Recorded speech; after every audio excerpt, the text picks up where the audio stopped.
Okay.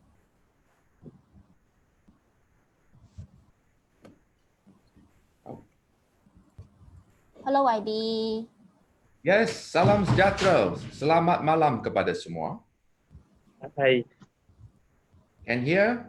Yes. Is it Yeah, I clear? can hear. Yes, YB. I am I think we are live on Facebook right now. So. Yeah. Yes. Okay. Terima kasih kerana tune in. So saya sebagai moderator mengalu-alu kehadiran semua ke sesi dialog antara timbalan yang di-Pertuan Speaker yang berhormat Ngah Koming dengan wakil-wakil Parlimen Digital. Terima kasih kepada mereka yang juga menonton live di Facebook. Saya ingin mengucapkan ribuan terima kasihlah kepada YB kerana sudi menghadiri walaupun YB sangat sibuk dengan urusan rasmi, terutamanya sidang Parlimen yang seterusnya akan pada 13 hari bulan Julai. Ribuan terima kasih juga kepada rakan seperjuangan saya kerana bersama-sama kita menjayakan sesi santai ini. Thank you so much my comrade.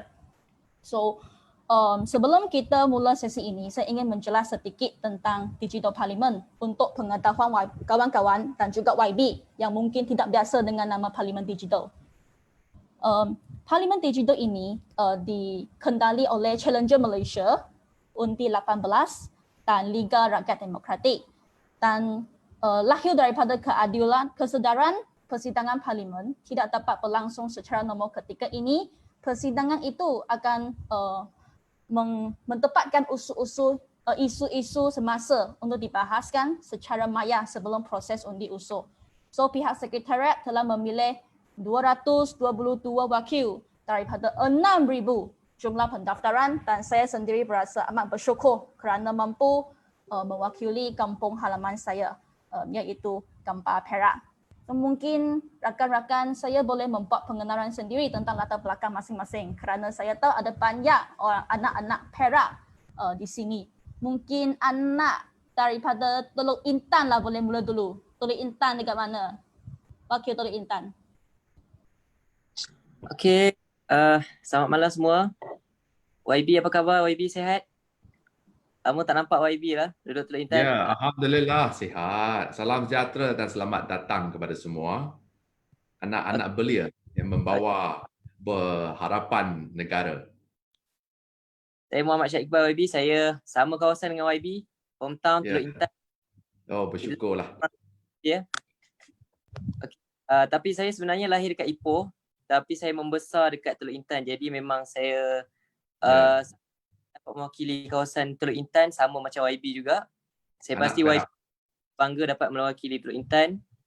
And Teluk Intan punya nama sangat harum sebab YB jadi speaker, so agak popular Teluk Intan sebab YB lah juga kan. Terima kasih banyak. Saya ada beberapa soalan yang nak tanya dengan YB malam ni. Tak sabar sebenarnya nak dapatkan pendapat YB, apa pendapat personal YB. So kita orang lain perkenalkan diri dulu and then kita boleh terus carry on sesi dialog dengan YB. Tak sabar. Boleh. Sila. Adina. Terima kasih. Adina, hello. Bolehkah cerita sedikit latar belakang Adina kepada rakan-rakan semua? Hello. Hello YB.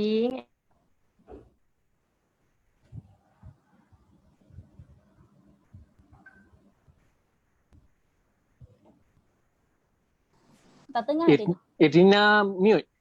Oh yeah, sorry. I just noticed. Okay, hello to YB and also my colleagues, Parlimen Digital. Nama saya Nur Erdina Zailani. You can call me Dina. Saya represent P177 Beaufort. Currently presided by Datuk Azizah Don.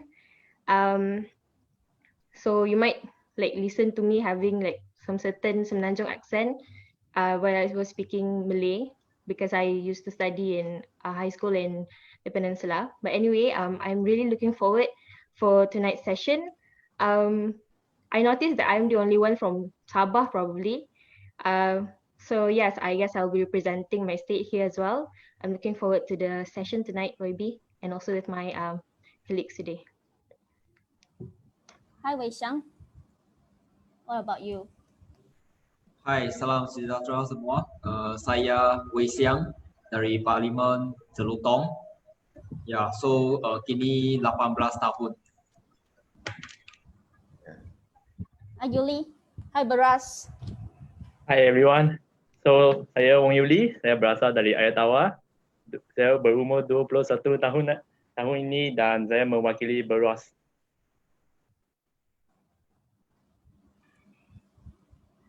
What about Taiping? Hi. Hi Jeremy. Hi, good evening, YB. I'm Jeremy from Taiping, and I'll be representing YB Taiping as well. So I'm a bit nervous because it's not my first time meeting YB, but my first time meeting face to face is YB, and I hope we have a great session tonight. Yeah. Hello, who else? Okay, next. Hi Dr. Tanusa. Hello. Yeah. Hi, YB. I'm Dr. Tanusha. I'm representing Parit Bunta, but I'm actually from Taiping. So even though you're YB Teluk Intan now, I always consider you ours. And you've brought a lot of pride to us Taiping people, and you're an inspiration. So thank you for that. So even though you're YB Teluk Intan now, I always consider you ours. Hi. Who is next?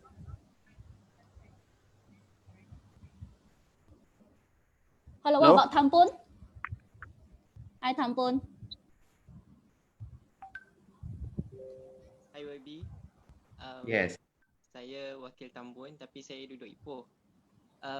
Tapi saya sekarang ni belajar dekat Sarawak. Diploma saya. Saya nak cakap terima kasih kat YB sebab banyak harumkan Teluk Intan dan Perak. Nice to meet you YB. My pleasure. Oleh kerana masa tidak cukup lah, so maka kita move on to next session iaitu Q&A dulu. Nanti rakan-rakan seperjuangan boleh mengambil peluang untuk memperkenalkan diri dan juga mempaling soalan yang pedas kepada YB. YB, sebelum kita start Q&A session, saya ada beberapa question untuk warm up dululah. YB, rakan-rakan seperjuangan saya dan saya sendiri sangat concern tentang isu-isu belia, isu-isu anak muda, dan padahal Parlimen Digital ini dicipta dan diwujud untuk supaya belia boleh menyuarakan suara hati mereka dalam satu platform yang amat komprehensif dan sangat sophisticated.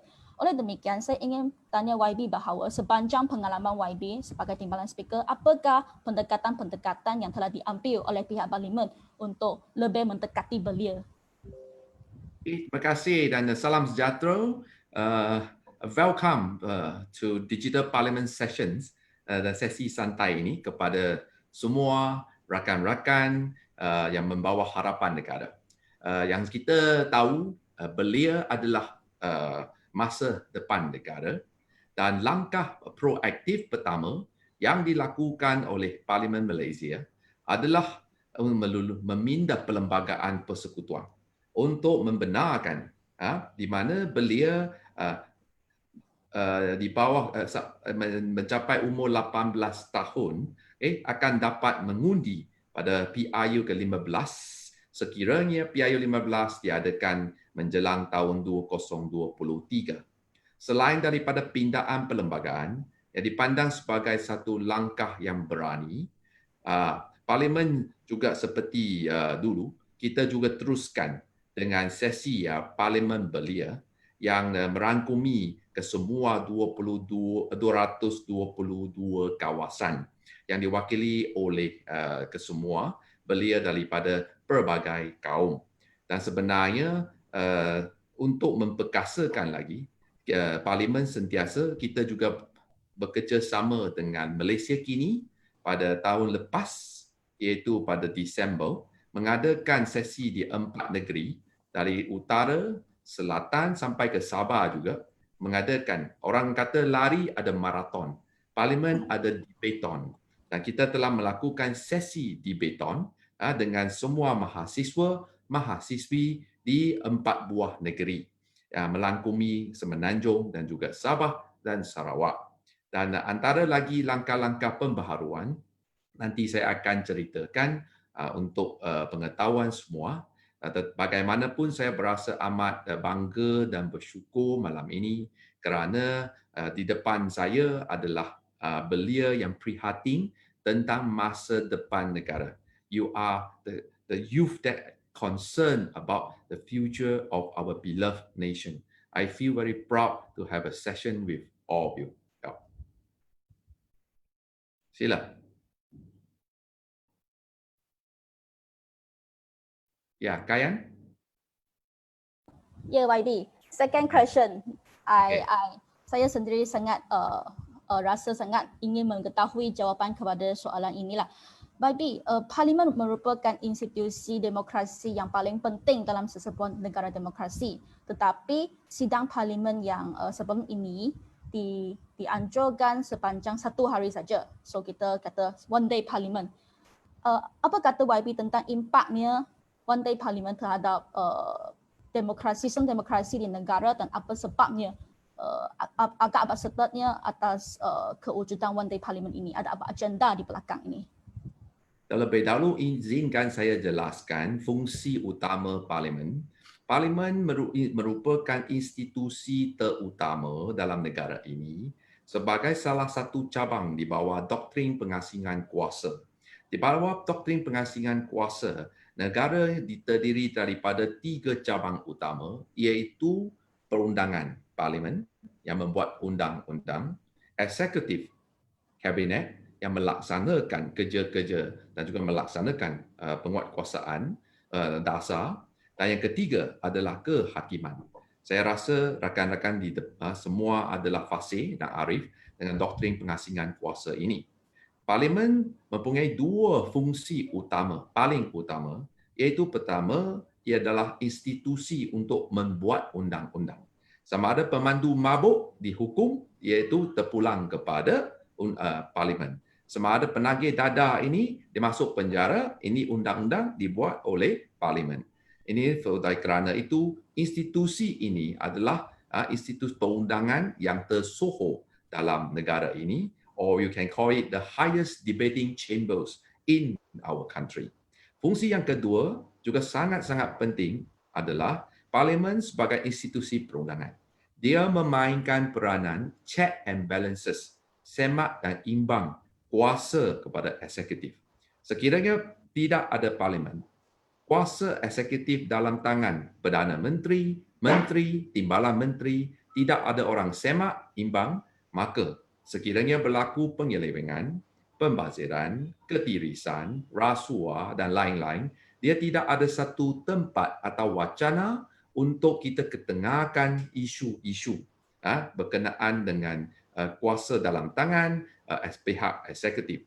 Oleh kerana itu, sidang Parlimen memberikan peluang kepada kesemua anggota ahli Parlimen untuk bertanya kepada Perdana Menteri, kepada Menteri supaya mereka bertanggungjawab untuk menjawab soal-soal yang berkaitan dengan isu kepentingan awam, matters relating to public interest.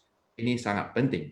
Dan oleh kerana itu, sekiranya kita lihat pada 18 hari bulan Mei, sesi Parlimen bukan 1 hari. Sebenarnya, it is not a one-day sessions. In fact, it is a 1-hour sessions, the shortest in our country history, with the clear agenda to avoid Parliament from performing its legislative function and to stop Parliament from performing check and balances. Ini merupakan satu tragedi ataupun titik hitam sejarah Parlimen Malaysia kerana sejak kemerdekaan pada tahun 1957 tidak pernah sekalipun Parlimen hanya bersidang 1 jam sahaja. Dan pada sesi tersebut, ahli Parlimen tidak boleh bertanya. Ahli Parlimen tidak boleh berbahas. Ahli Parlimen tidak boleh buat apa-apa usul.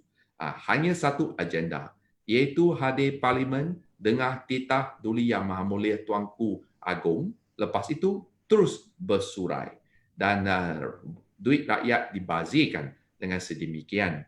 Oleh kerana itu, saya bagi pandangan saya, sebenarnya sesi sedemikian boleh dielakkan. Sekiranya kita melaksanakan SOP yang baik, Parlimen sepatutnya bersidang sekurang-kurang 2 minggu supaya rakyat tahu. Saya bagi contoh, kerajaan mengemukakan pakej rancangan ekonomi. Jumlahnya besar, duitnya kononnya 295 bilion. 295 bilion adalah satu jumlah yang cukup besar. Saya bagi contoh, negeri Perak satu tahun bajet hanya 1 bilion. Bayangkan, pakej rancangan ekonomi melibatkan 295 bilion. Dengan kata lain, pakej rancangan tersebut adalah 200, hampir 300 tahun bajet negeri Perak. Anda sekarang boleh faham betapa besarnya jumlah yang akan dibelanjakan. Tetapi rakyat tertanya-tanya, dari mana kerajaan dapat duit ini? Ke mananya duit ini dibelanjakan? Adakah semua rakyat Malaysia mendapat manfaat daripada perbelanjaan yang begitu besar? Oleh kerana itu, sesi tersebut akan dicatat dalam sejarah sebagai satu sesi titik hitam sejarah negara. Dan sekarang ini kita berharap pada 2 minggu lagi akan datang, pada 13 hari bulan Julai, keadaan ini tidak akan berulang lagi.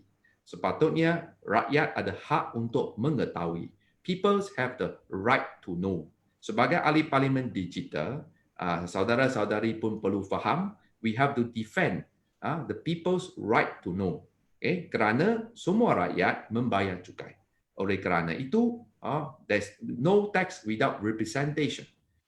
Sebab itu adalah tanggungjawab kerajaan memberitahu rakyat mana mereka dapat duit dan mana mereka belanja duit.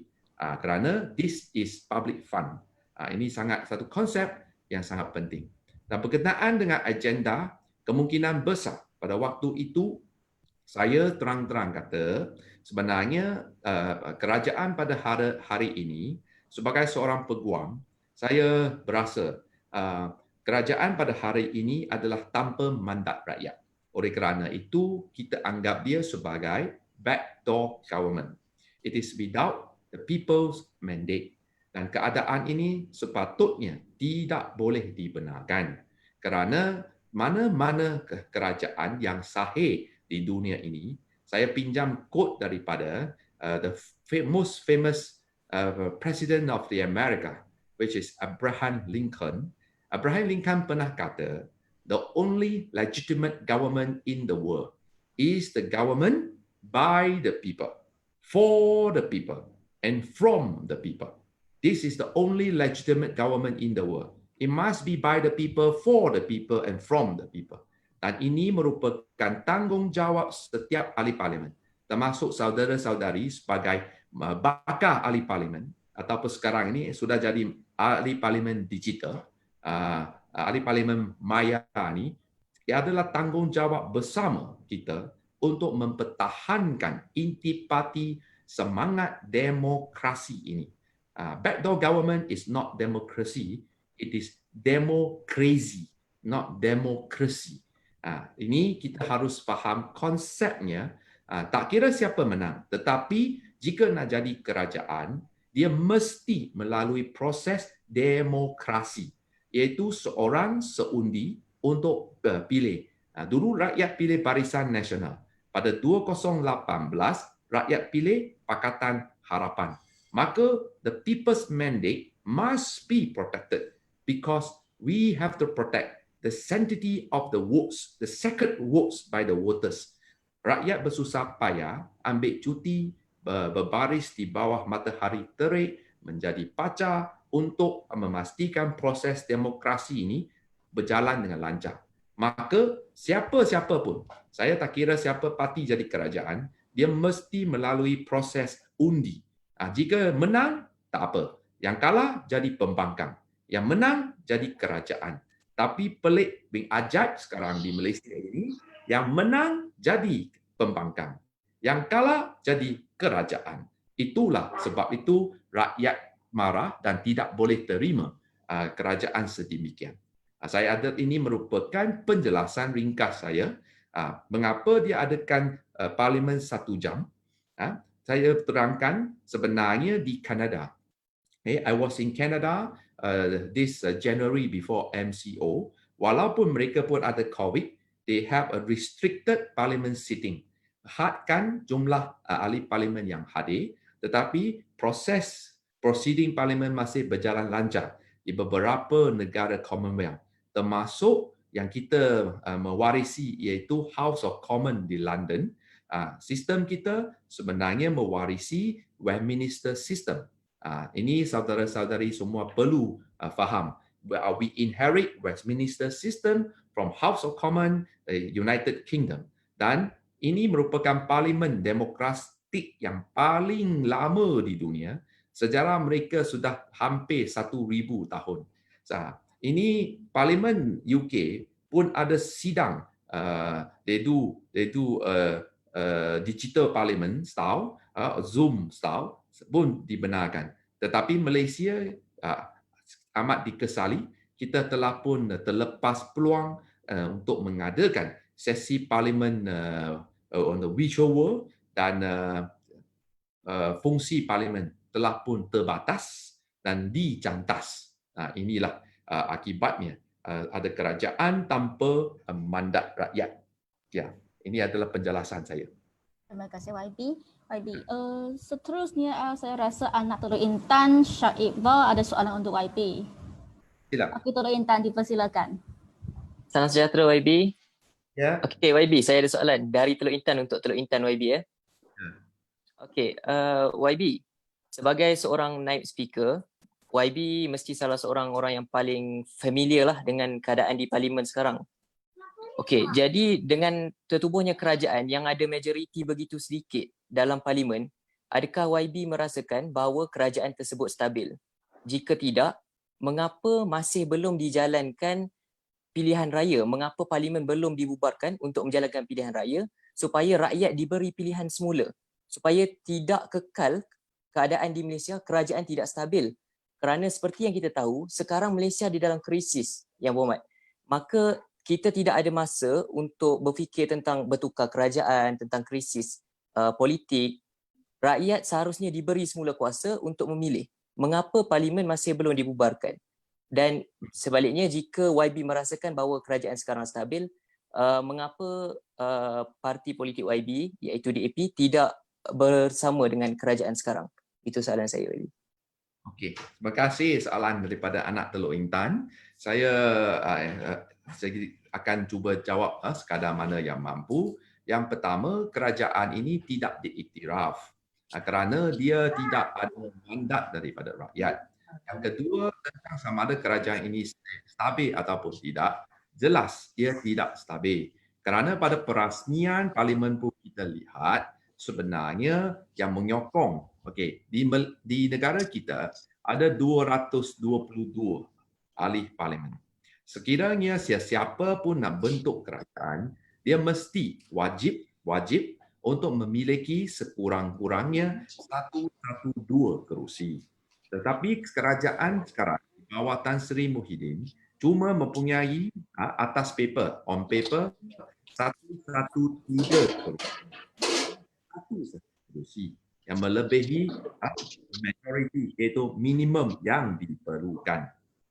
Dan oleh kerana itu, sekiranya ada 2 orang menyokong Pakatan Harapan, maka kerajaan pintu belakang ini akan jatuh. Oleh kerana itu, ini memang tidak stabil. Maka sama ada mengapa hari ini parlimen tidak dibubarkan. Inilah yang telah usul di bawah oleh mantan Perdana Menteri iaitu Tun Dr. Mahathir. Tun Dr. Mahathir telah membawa usul undi tidak percaya terhadap Tan Sri Muhyiddin Yassin.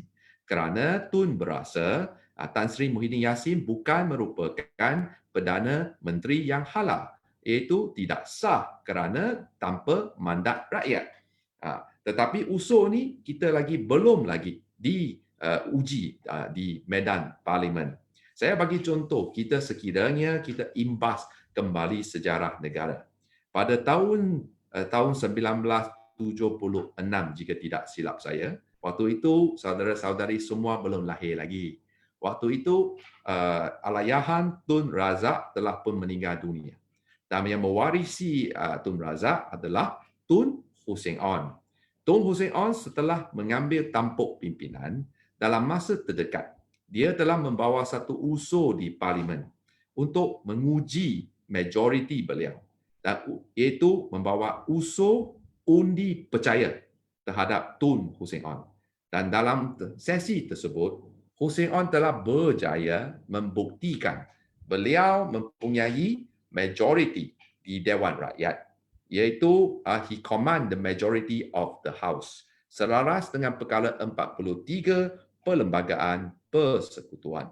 Oleh kerana itu, isu kesahihan pimpinan Tun Hussein Onn tidak timbul kerana beliau telah buktikan beliau ada majoriti di Dewan Rakyat.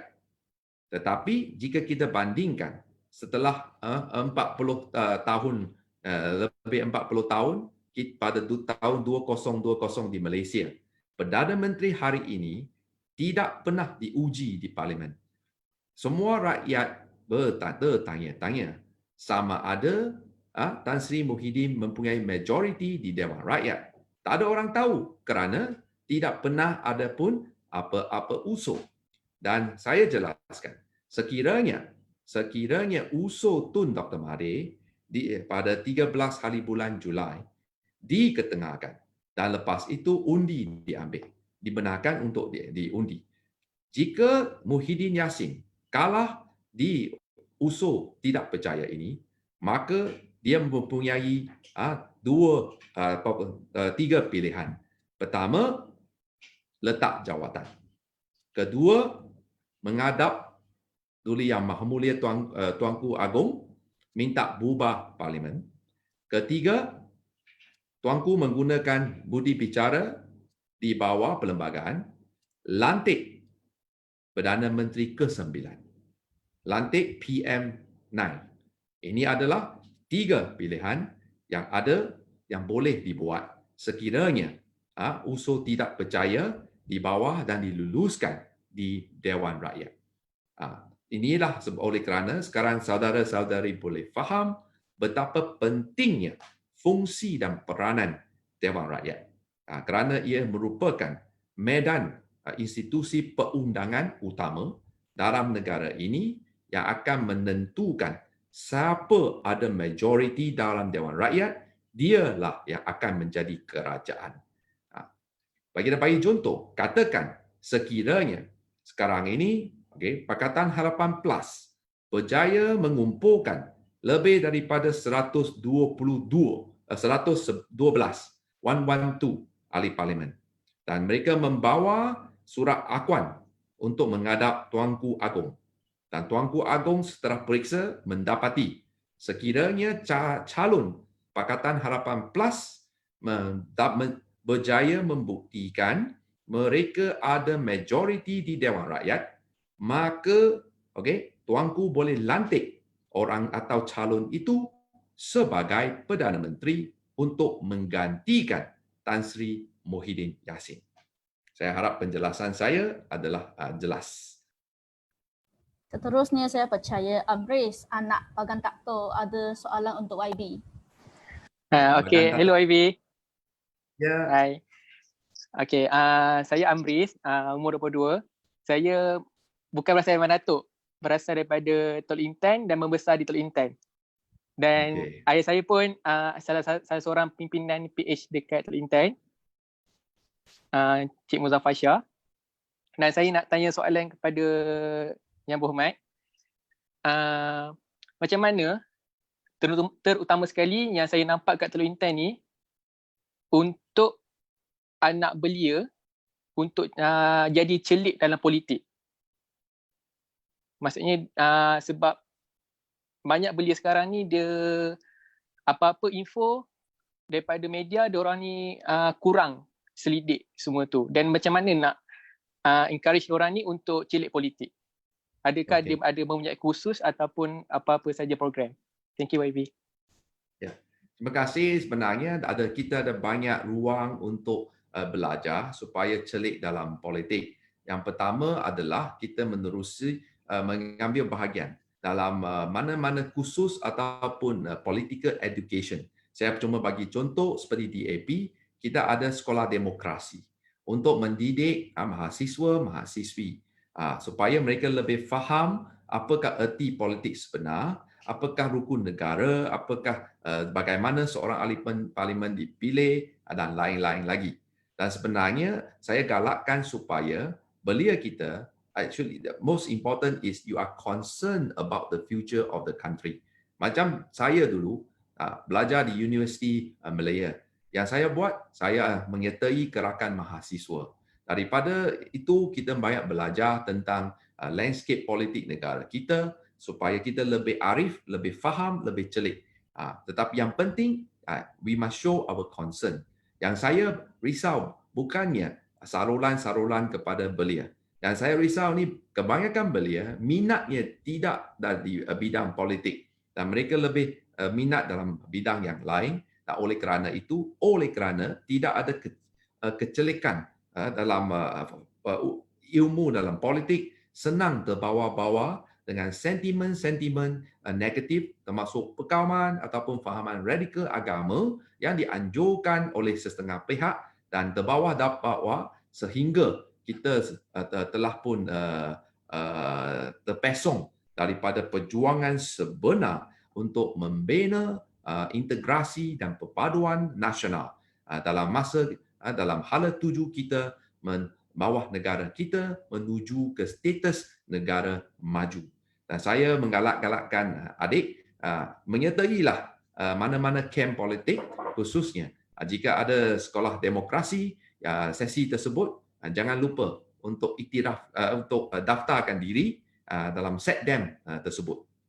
Nanti kalian boleh memperkenalkan bagaimana untuk menyertai khusus ataupun workshop tersebut. Sila.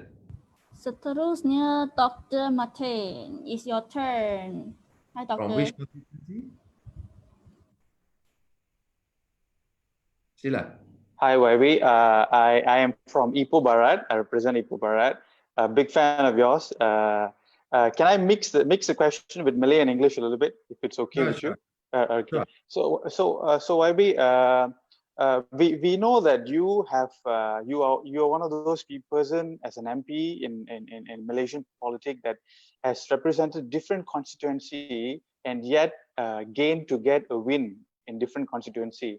I have two questions actually. The first question: what is your political approach whenever you represent different constituency for you to make sure that you can get the trust of the voters to vote for you and things like that? Because we do know that there are many MPs around the country that has been an incumbent seat for 30 years, 20 years and things like that. So for somebody to represent different places and still get a win, there needs to be a certain political approach.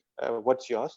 My second question would be that when we went to meet other MPs and political personnel, they always, as an advice for the belia, they always advised us and asked us to be very careful on political suicide, on what kind of ideas do we take for a reform. They said, be careful what you start with. There's such thing as political suicide. If you classify yourself in a certain angle, it's very hard to come out of it. What's your advice for youth on that aspect? Thank you, YB. Okay, a good question. Thank you, Doctor. First, in fact, I never wish to contest in different constituencies. It was actually, if you check my political career, I started in Pantai Remis in 1999. Then I won 3 terms. But every time, wherever party feel that there is a difficult seat or to perform Tom Cruise Mission Impossible, then they will remember me. They will call me to contest in a different constituency. Just like when I was assigned to Taiping in 2008, it was almost a mission impossible to contest against Minister of PPP President Tan Sri Kevius. I don't have a base in Taiping at that time, okay, but whatsoever, by God's grace, orang kata Alhamdulillah, okay, saya telah pun diberikan mandat. Okay, dan selepas itu, then they felt that after 10 years of building a strong base in Taiping, party felt that I'm strong enough and then sent me and to perform another mission impossible. That is to contest in Teluk Intan against the richest man in Teluk Intan, my old friend Datuk Sri Ma Siu Kiong. He is a local, the richest man, and the Gerakan president and federal minister. But yet, by God's grace, I survived. If you ask me what approach do I have, I can only tell you that being a good politician, one thing very important is you must let people feel that you are sincere to serve them. You are sincere, you are committed, and you are always on the ground. If you follow my Twitter, okay, after tonight, hopefully everyone, you will follow my Twitter, you can see that me and my team is always on the ground. I give you the example.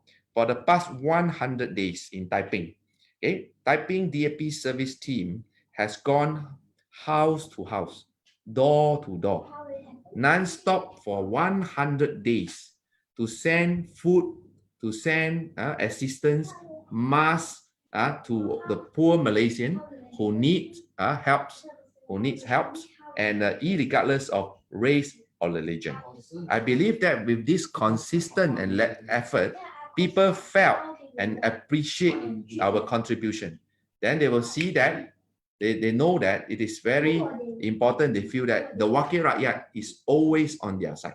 And of course, macam Teluk Intan, setiap minggu saya mesti turun padang supaya berjumpa dengan rakyat dan memberikan hikmat kepada semua. Inilah antara yang kita perlu adakan. And of course, another one thing important is you have to be the voices of the people.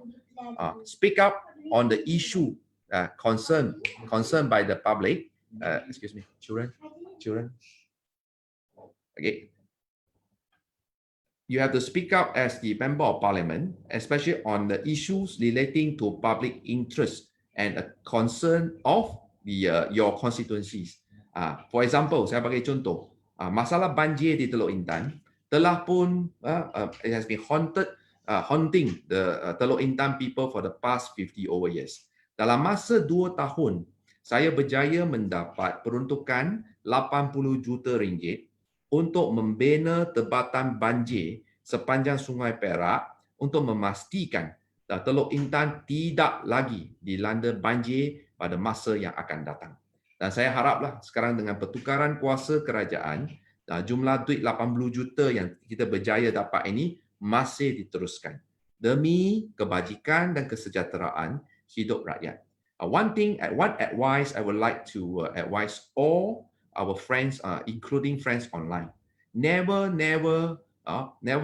indulge in racial politics. Politik perkauman adalah racun dan ia adalah racun berbisa. Kita sebagai belia mesti cukup berhati besar, berwawasan. Konsep anak Malaysia wajar diketengahkan. Tak kira kita Melayu, India, Cina, Punjabi, Kadasan, Dusun, Dayak, yang penting kita semua adalah anak Malaysia. Kita mesti memiliki satu konsep anak Melayu, anak kita. Anak Cina, anak kita. Anak India, anak kita. Barulah sekiranya semua kaum ini bersatu, Malaysia akan berkukuh dan maju. Pepatah Melayu kata, bersatu kita kukuh. Satu lagi, divide we fall. Kan? Dan slogan kita pun, tourism pelancongan kita pun, Malaysia, truly Asia. Sebab itu kepelbagaian kebudayaan, kepelbagaian agama, kepelbagaian bahasa, dia bukan kelemahan negara kita. Ia adalah keistimewaan tanah air kita. Ia adalah satu kekuatan tanah air kita. Sekiranya doktor, if you ask me, okay, what is the greatest asset of this country? I will tell you, it is not KLCC. It is not KLIA. Bukannya bangunan mega-mega.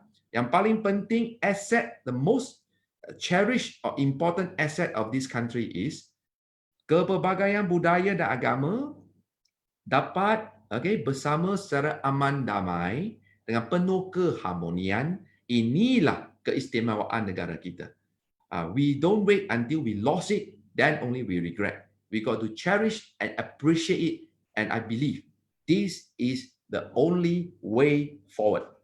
And always remember the slogan, together we are stronger. We are stronger together. That is the sharing that I have for the young people. Thank you, IB, so much. Next, I believe Dr. Tanusha from Parit Bunda have a very critical question for YB. Yes. Hi, Doctor. Hi. Hi, YB. Before I get to my critical question, just a follow-up on your response. I 100% agree with you that DAP in Taiping is extremely active. Every time I balik kampung to Pokok Asam, there is something going on for the people there. So I agree with that. But actually, before you even get power, you know, when you're facing such strong opponents as you did in Taiping and in Teluk Intan, how do you convince voters that you will fulfill what you say you do? You're new, you're not even from there. How do you convince them that, you know, I'm the guy who's going to make the change? So now I get to my critical question. You have encouraged youths to participate in politics, and many political parties do the same. However, there are many politicians, yourself included, that hold a parliament seat as well as an adun seat. So why not only hold either one, I guess the parliament seat because you're more experienced, and let the younger youths hold adun seats instead to gain experience and opportunity? Why hold both? So those are my questions. Thank you. Thank you for the two good questions. Number one, how to convince. In fact, as a good, I believe that it is. I always aspire not to be politician, but statesman. What is the difference between statesman and a politician? Politician only concerned about next election. Statesman concerned about next generation. Now you see the difference? See? So you, as a statesman, we got to rekindle the hope in the hearts of the people. You must let people see that you offer better option and Malaysians deserve better. If they share your sentiments, then they are convinced they will vote and work. Not only they will work for you, they will work together with you. So this is the first, to answer your first question. Okay, to answer your second question, why I hold both parliament and state seats. Okay, in the national political landscape, okay, there are always a strong seat, weak seat, and a very, very difficult seat, right?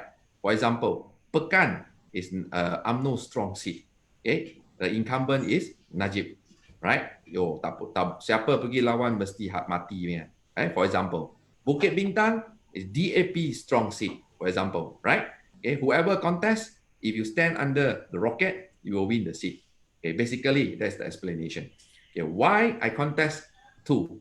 Because in Perak, when the party feel that there are the most difficult seat, and if party send other candidates, they may not be able to make it. They felt that they may be defeated, so they asked the state chairman. So the party's central leadership felt that, okay, Koming, you should do to perform the mission impossible. That's why I was sent. In fact, if got given the choice, of course, I would like to stay in my incumbency to build up the work which I have done for the past 5 years. For example, I was the adun in Ipoh Barat, Kepayang. If you go to, so for the past 5 years, from 2013 until 2018, you see how we work to transform Ipoh Old Town. I think you can feel the difference. Ipoh Old Town, especially the Concubine Lane, etc. Okay, then you see that the mushrooming, the booming of local tourism in Ipoh Old Town. If you go Old Town, sure you will go for a cup of white coffee, isn't it? Okay, so but when it comes to election, the party felt that, okay, Aulong State seat is contested by Gerakan chairman. Teluk Intan is contested by Gerakan president. Both are the taiko of the parties. If we send ordinary candidates, we may not be able to make it. So they felt that it is, as a leader, there's always a saying say that kepimpinan melalui teladan. Sebagai pengurusi negeri, maka parti berasa kamu perlulah memikul tanggungjawab tersebut. untuk bertanding di kawasan yang paling susah menang.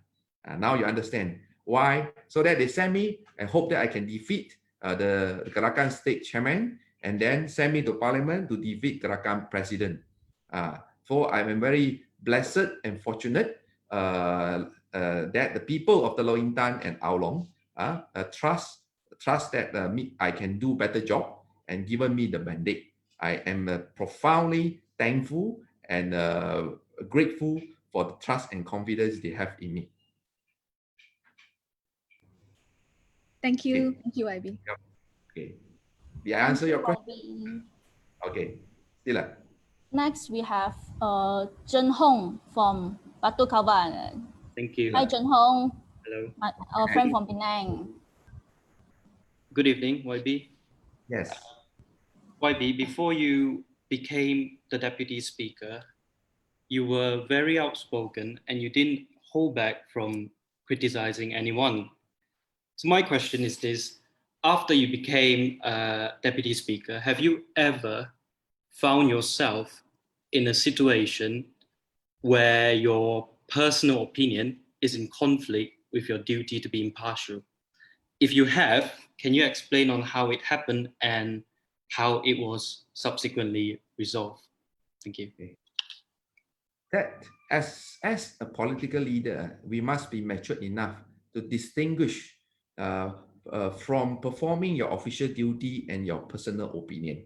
Okay, I have a quote always say that selagi jubah atas bahu saya, jubah speaker atas bahu saya akan menggalas amanah dan melaksanakan tugas saya secara berkecuali, adil, saksama dan profesional.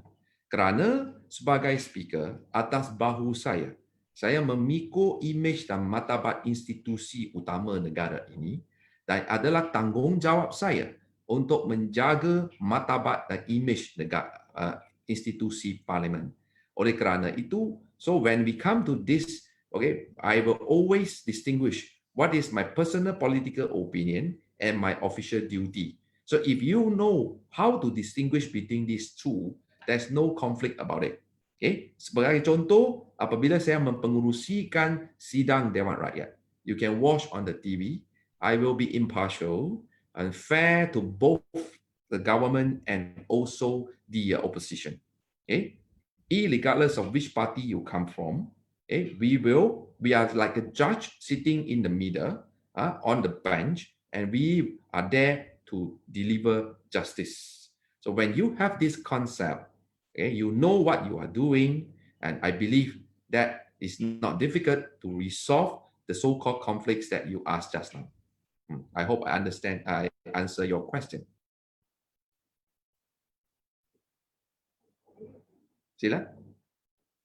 Next, we have our friend from Bandar Kuching. Yeah, drum roll.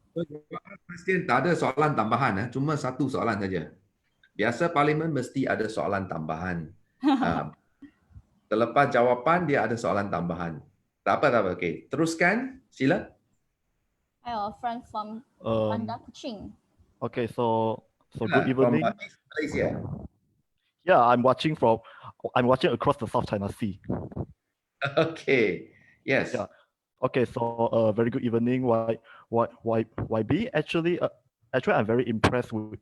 I feel very impressed by you, because I feel that you have a very strong oratory skill, especially in BM and in Chinese, and especially Cantonese. I do watch some of your election campaign and especially when you speak in Cantonese, I feel I really like it Okay. Thank you.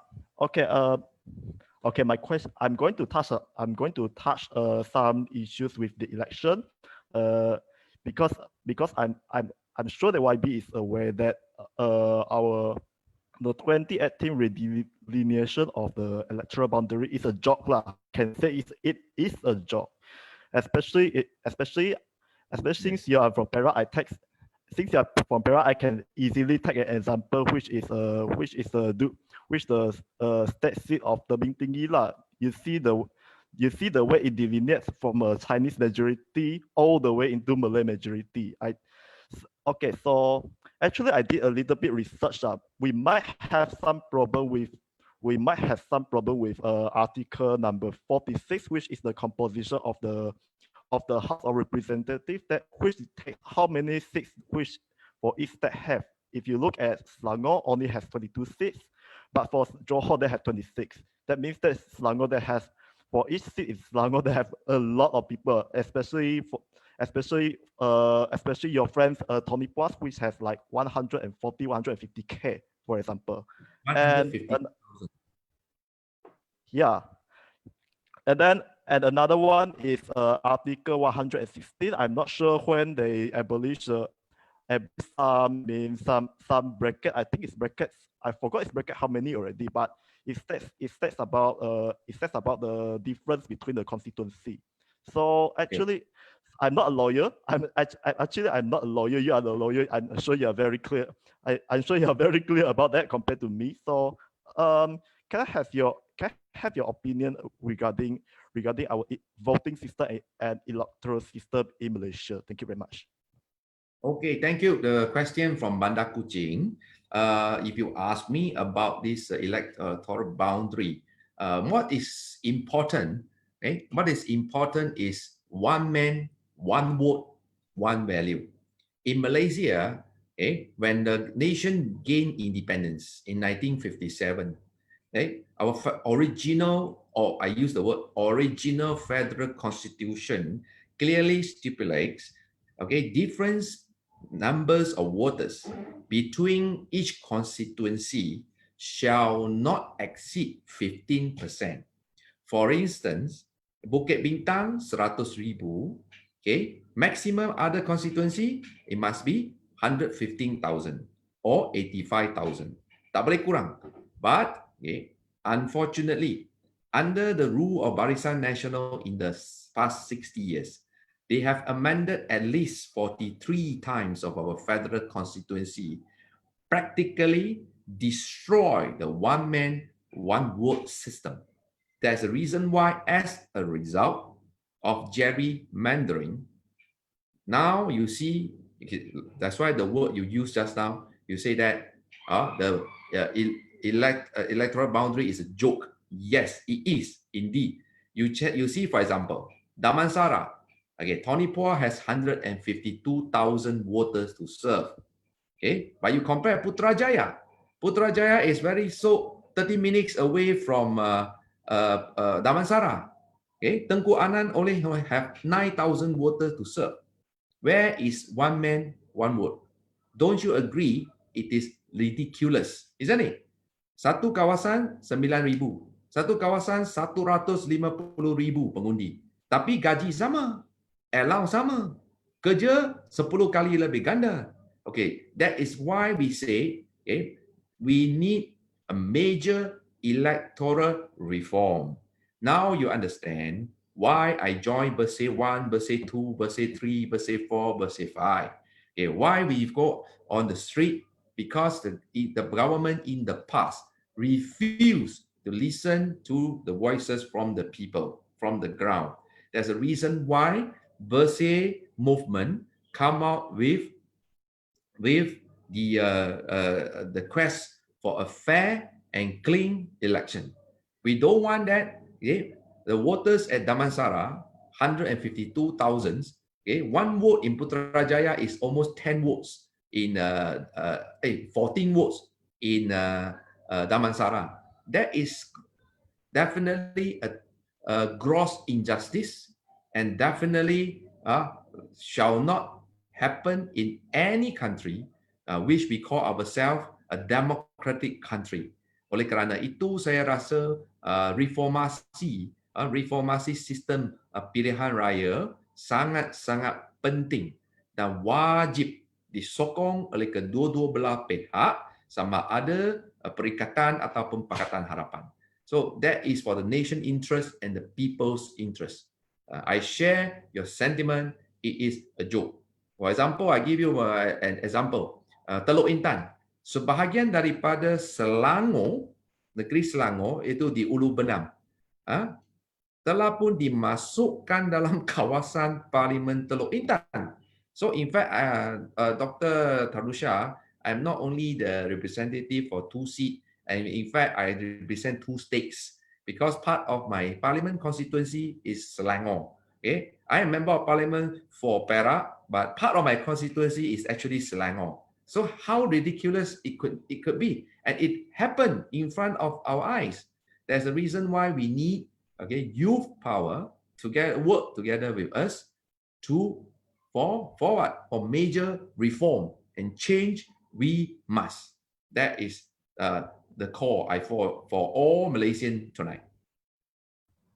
Thank you YB. So gerrymandering sememangnya cancel kepada sistem demokrasi di negara ini dan reformasi wajib dilakukan untuk memperbaiki situasi ini. So seterusnya we have our own anak Taiping, Jeremy.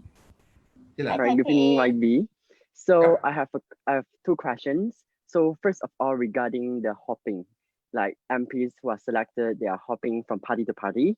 So since it is actually something that we are all aware, why isn't it the first priority when PH government the lowering age of 18, the voting age to 18, are students capable to vote? Since that what most people, yes, they are groups of youths who are actually aware about politics, who are aware about what's going on around us. But the thing is that most of the times, we are all influenced by family. We are all influenced by the teacher who taught us. So how capable are we? Because we don't have actually a politics subject in our school. We don't have a subject that teach us how to recognize what is true and false, how to recognize what is democracy. So what is your say about the 2 questions, Marty? Okay, thank you very much, Jeremy, for your good question. Number 1 on anti-hopping law. Okay, definitely any member of parliament who get elected but jump, they don't deserve a respect. As the saying goes, okay, you cannot force people to respect you. You can only earn the respect. For those who jump, the jumping frauds, they are in fact the traitors and deserve a strong condemnation by the voters because they have betrayed the trust and confidence given by the people, which is second. This is number 1. Number 2, why during the 22 months, PH did not formulate and then pass anti-hopping law. Itu kita kena imbas kembali kepada tahun 1992 di negeri Kelantan. Waktu itu Tok Guru Nik Ajis, okay, di mana dalam satu kes, jika tidak silap saya, Haji Saleh, okay, telah pun Dun Kelantan telah meluluskan undang-undang anti lompat parti. Tetapi pada waktu itu, kes itu telah dibawa ke Mahkamah Persekutuan oleh kerajaan BN dulu, dan Mahkamah Persekutuan telah memutuskan, katakan undang-undang anti lompat parti tersebut telah bercanggah dengan perlembagaan persekutuan. Oleh kerana itu, dia tidak sah di sisi undang-undang.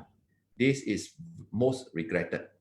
Okay, they say that the law is invalid because it's contravene Article 10, freedom of association, stipulated or enshrined in our federal constitution. Okay, there's a reason why.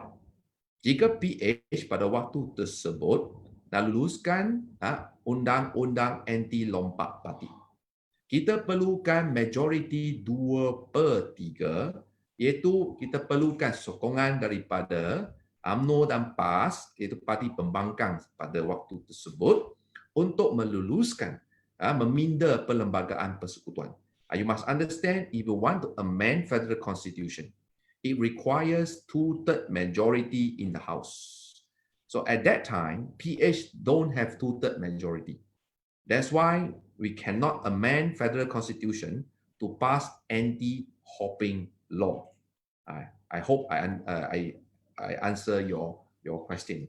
Okay. Then on your another question, okay, how to vote? Okay. Kita harus memilih mana-mana politik yang tidak parti politik yang tidak yang bersih, mendukung integriti, parti politik yang tidak main isu perkauman, parti politik yang tidak main fahaman radikal agama. Dan inilah pilihan untuk rakyat Malaysia. Sekiranya kita pilih parti perkauman ataupun parti fahaman radikal, akibatnya rakyat yang akan menerima keputusan ataupun dasar-dasar yang sebenarnya tidak membawa negara kita menuju sebagai sebuah negara maju bertapak atas nilai wasatiyah. Konsep wasatiyah ini, moderation, is very important for our country because Malaysia is a multiracial, multicultural country. Moderation, ataupun konsep wasatiyah is very crucial for us to uphold so that between races, between religion, we have mutual respect, mutual understanding, tolerance, and that should be the way. Sebab itu kita haruslah memilih mana parti yang membina bangsa Malaysia, mengangkat semangat anak Malaysia. That is the future for our nation. Especially digital parliamentarian, saudara-saudari merupakan belia yang berumur 20-an. Saya sudah tua sebenarnya, dah sampai umur 50 tahun. Yang masa depan negara adalah dalam tangan anda. Sekiranya orang muda kita juga terjerat dalam isu parti politik perkauman ataupun terbawa-bawa kepada fahaman radikal agama, akhirnya bukan sahaja tidak akan dihormati di persada antara bangsa, malah kita akan dianggap sebagai a failed state, negara yang gagal. Oleh kerana itu, saudara-saudari memikul tanggungjawab yang cukup besar. Dan saya menaruh harapan yang tinggi kepada saudara-saudari supaya menjadi pelopor, pembawa obor harapan apabila saudara-saudari kembali ke kampus ataupun ke mana-mana sahaja, membawalah suara anak muda kita untuk membina negara Malaysia yang baru. That is my message to all the youth in our beloved country. Thank you, YB. Next from the floor, we have Syahiran dari Pasir Salah. Pasir Salah. Yes. Hi YB. Yes. Okay, nama saya Muhammad Syahiran. Saya dari Tapah sebenarnya. Dengar suara saya? Dengar. Suara merdu, okay. Dengar. Okay, saya nak tanya. Buat masa sekarang ni, PN, nama mereka adalah amat baik buat masa sekarang kerana isu COVID. Tapi jika kita lihat banyak isu buruk yang berlaku pada parti mereka, iaitu contohnya lantikan GLC yang menyebabkan kedudukan PN akan goyah. Jadi sebelum kedudukan mereka goyah, mereka bercadang untuk membuat PRU dalam masa yang terdekat. Jadi adakah pendapat YB PRU perlu dilakukan dengan keadaan yang segera? Itu saja. Okey, terima kasih wakil dari Pasir Salah walaupun anak Tapah ya.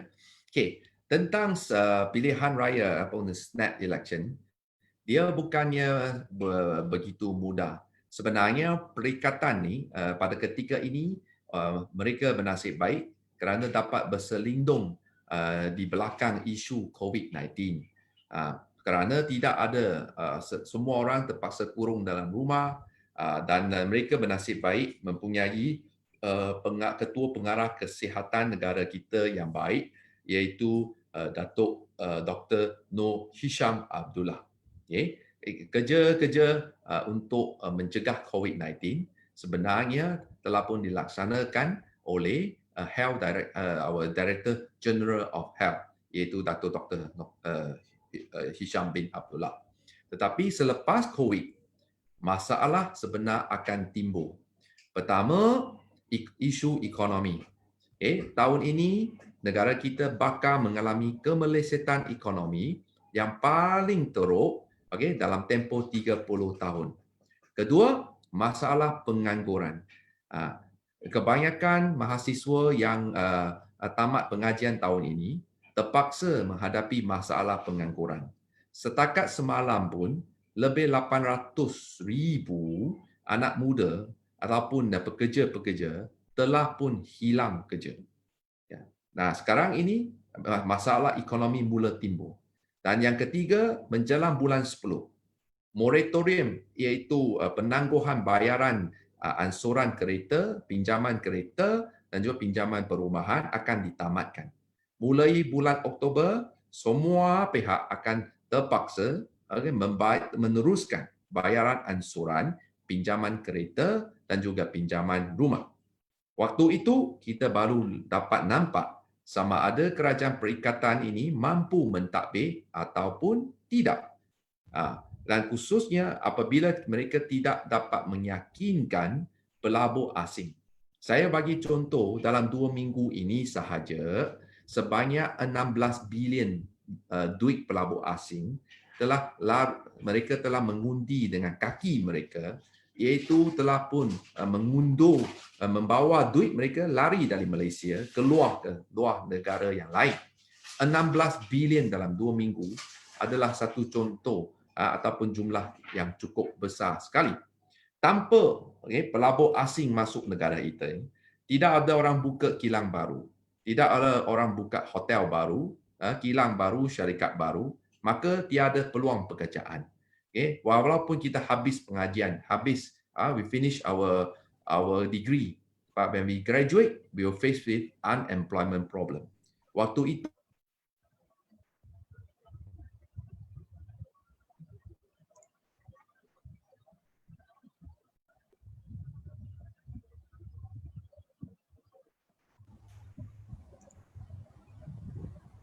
Is it only me or Sangkut YB.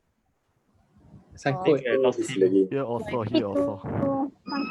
Sangkut. Tak apa. Peraturan mesyuarat. Tengah mesyuarat tu. Tak apa. We still have. Okay. I think YB's line got problem. I think our Wi-Fi and our broadband is really an issue in Malaysia itself. Tetapi malangnya and unfortunately also internet tidak dapat dipilih sebagai usul. Tak apa, tunggu YB sekejap, tunggu. Siapa yang tidak untuk internet, siaplah you. Blackmail. Sangkaan jahat 36. Blackmail. 36 Pak, sangkaan jahat. Sangkaan jahat. Okey, sorry. Ini biasalah macam kita. Peraturan mesyuarat. Okey, boleh dengar? Boleh. Itu ya biasalah macam kita buat PIU kan, waktu undi ada kadang-kadang tu itu electricity pun kena potong so kita punya internet pun kadang-kadang macam inilah pasal sidang yang digital parlimen ni. Okey, mana tadi saya berhenti kata saya tadi bagi contoh kan, kerusi pasal salah. Bersatu nak bertanding, Pak UMNO nak bertanding, PAS nak bertanding. Kesemuanya kerusi-kerusi majoriti kawan-kawan Melayu ni, ketiga-tiga parti ini perlu bertanding. Sekiranya bersatu tak dapat tempat, Muhyiddin akan hilang kerja kerana dia tak dapat majoriti di parlimen. Jika UMNO bagi tempat kepada bersatu, maka Ahmad Zahid akanlah ditendang keluar oleh Muhyiddin. Oleh kerana itu, saya rasa dalam masa yang terdekat, sekiranya nak adakan pilihan raya, dia pastikan pembahagian kerusi ini selesai dulu. Ini adalah soal praktikal politik. Dan yang kedua adalah tentang keadaan ekonomi. Jika ekonomi tak baik, maka biasanya rakyat akan salahkan pihak yang mentadbir, iaitu parti yang memerintah. Maka ini tidaknya menguntungkan perikatan sekiranya mereka buat pilihan raya pada waktu waktu rakyat tengah susah, maka Pakatan Harapan akan mempunyai peluang yang cerah untuk mengembalikan mandat rakyat. Bagaimanapun pada ketika ini, adalah tanggungjawab Pakatan Harapan untuk mengembalikan to regain the people's mandate and the people's elected government. There's a reason why they are working very hard to ensure that the 2018 mandate has been respected by all and to regain the people's elected government so that democracy is alive in our country. Ya, terima kasih. Saya ada tambah soalan. Sila, soalan tambahan. Okey, kita sedia maklum yang Muhyiddin Yassin telah memberi bantuan kepada rakyat Malaysia yang macam 800, 500, 200 untuk mencuri hati rakyat Malaysia. Adakah bagus cara ini untuk negara Malaysia? Sebab kita sedia maklum yang negara Malaysia ni sudah terbelenggu dengan masalah hutang yang banyak. Adakah ini adalah salah satu beban buat negara kita, Malaysia? Itu je. Terima kasih soalan tambahan yang baik. Sebenarnya memang pun negara kita ni sekarang hutang sekeliling pinggan. Dan apabila kerajaan mengambil langkah untuk membagi duit, ya saya akui dalam tempoh singkat, macamlah sekarang malam ini saudara ni sakit kepala, maka makan Panadol lah. Ya, akan sembuh sekejap. Tapi jika hari-hari makan Panadol, mesti pening, tak lama lagi mungkin masuk Tanjung Rambutan. Keadaannya sama juga.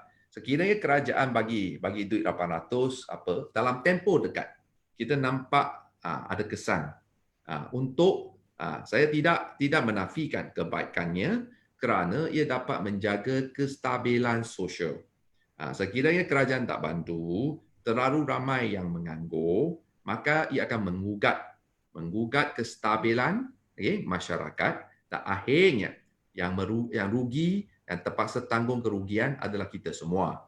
Tetapi bagaimanapun, setelah jangka masa pendek ini berlalu, iaitu dari bulan April sampai Jun, dah berlalu. Duit pun habislah. Mana boleh sampai sekarang ni 3 bulan. Sudah habis belanja. What is next? What is next? Yang sebab itu Parlimen sangat penting. Apabila kerajaan memperkenalkan sama ada penjana ke, skim rangsangan ke semua ini telah dilakukan tanpa sebarang semak dan imbang oleh Parlimen. Dan ahli Parlimen pun tak tahu duit itu datang dari mana, dan duit ini dibelanja kepada siapa. Kerana ramai juga yang mengadu, walaupun kerajaan mengumumkan 295 bilion.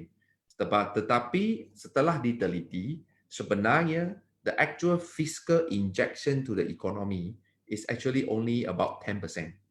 Yang lain itu adalah macam tangguh bayaran bank, yang ada adalah pengecualian cukai, bukannya suntikan dana ke dalam ekonomi yang langsung supaya rakyat dapat manfaat. Tapi cara pembahagian tu pun dipertikaikan. Dan bagaimanapun adalah ini bukan merupakan satu cara yang manpan. Now whatever we discuss, we always discuss what is sustainable. If it is not sustainable, yalah malam ini syok sangat dapat RM2,000. Tetapi bulan depan kena tanggung kesengsaraan. Maka apa gunanya? Yang penting adalah pembangunan ekonomi mestilah mampan supaya dalam masa jangka pendek hingga jangka masa panjang rakyat dapat menikmati dan lihat hala tuju ekonomi dan negara dengan jelas supaya yang penting bagi saya, cadangan saya adalah most important now is the government should introduce keep the job scheme seperti yang dilakukan oleh kerajaan Australia, kerajaan Singapura. Most important is to help the people to keep the job, help the business. If the business all dying, saya dah hari ini baru baca surat khabar di Old Town White Coffee dilaporkan akan tutup lebih 54 outlet Old Town White Coffee. Bayangkan berapakah anak muda kita akan hilang kerja yang kerja di restoran-restoran Old Town White Coffee. Katakan outlet mereka sudah tutup, hotel tutup, mana kita nak dapat kerja? So there's a reason why we need the government to introduce, to help SME, small medium industry, to keep the job. That's most important. Kerana jika tak ada kerja, maka apa guna kita ada CJ, kita ada ijazah, ada sarjana, tapi tak ada kerja. So that is the responsibility of the government to come out with keep the job scheme, to save our job. Then only we have stable income and life goes on. Ya, sila. Okay, thank you, YB. So next we Yeah. have Jelutong. Hi. Okay, Jelutong. Pulau Pinang. Hai YB, saya Wei Xiang dari Jelutong. Sila. Sini ada dua soalan menuju kepada YB. Okey, kita lihat beberapa bulan ini selepas langkah Sheraton, YB Hanayo dan YB Sesadik telah disiasat. Dan baru-baru ini Malaysia kini telah didakwa atas isu komen pembaca di Malaysia kini. So, apakah pendapat YB dan apa strategi parti pembangkang untuk melawan kehilangan kebebasan bersuara di bawah kerajaan Tan Sri Muhyiddin Yassin? So, soalan yang kedua.